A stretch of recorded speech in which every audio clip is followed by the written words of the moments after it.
कर्म यानी हमारे काम, परिणाम यानी उनका नतीजा, और न्याय यानी इंसाफ। तो चलिए आज हम एक ऐसी ही कहानी में उतरते हैं जो मौत और समय की हदों को भी पार कर जाती है।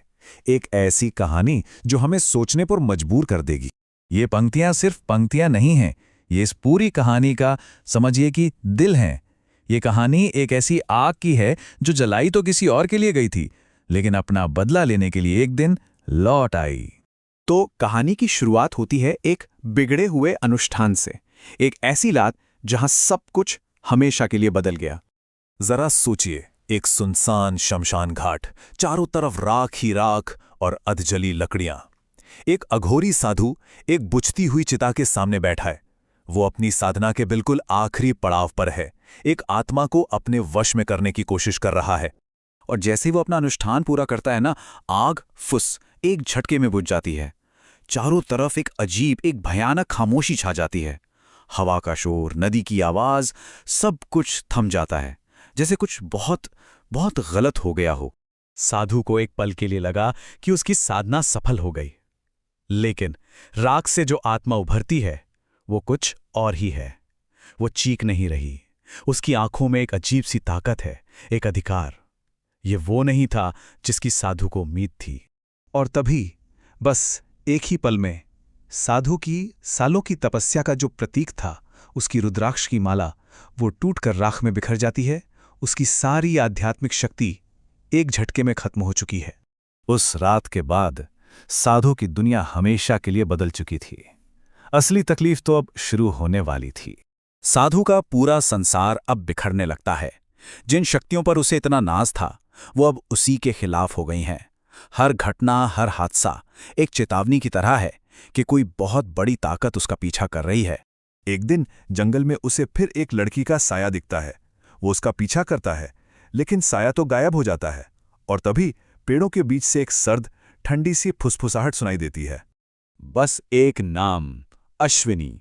ये नाम पूरे जंगल में गूंजता है और साधु के दिल में खौफ पैदा कर देता है। यही नाम इस कहानी का सबसे बड़ा रहस्य है।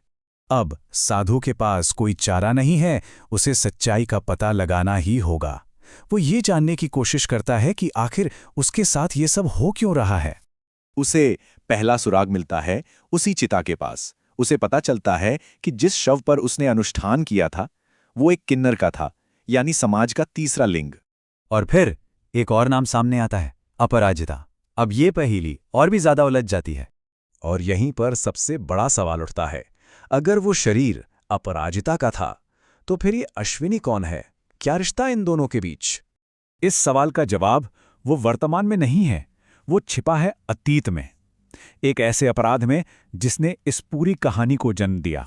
और यहां कहानी का सबसे चौंकाने वाला सच सामने आता है। अश्विनी कोई भूत नहीं थी, वो एक मासूम लड़की थी जिसे किन्नर समुदाय ने बड़े प्यार से पाला था। उसकी गलती बस इतनी थी कि वो अंधविश्वास के खिलाफ बोलती थी, और साधु ने उसे अपनी ताकत के लिए खतरा मानकर हमेशा के लिए खामोश कर दिया। अश्विनी की मौत के समय किन्नरों की मुखिया ने एक श्राप दिया था, और ये सिर्फ गुस्से में कहे गए शब्द नहीं थे, ये एक भविष्यवाणी थी। तो चलिए अब वापस आज के समय में आते हैं, जहां वो श्राप सच होने वाला है, कर्म का न्याय अब होने वाला है। श्राप अपना असर दिखाना शुरू कर देता है।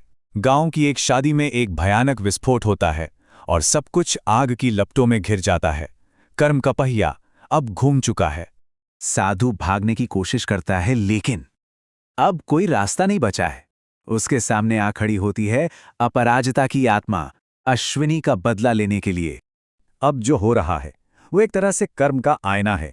जिस तरह से अश्विनी को मारा गया था, ठीक उसी तरह आज साधु को भी अपने अंत का सामना करना पड़ रहा है। ये कर्म का न्याय है, एकदम सटीक और बराबर का हिसाब।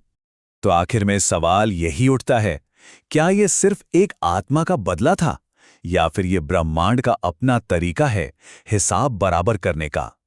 ये कहानी हमें सोचने पर मजबूर करती है कि हमारे कर्मों का फल हमें कैसे, कब और कहां मिलता है।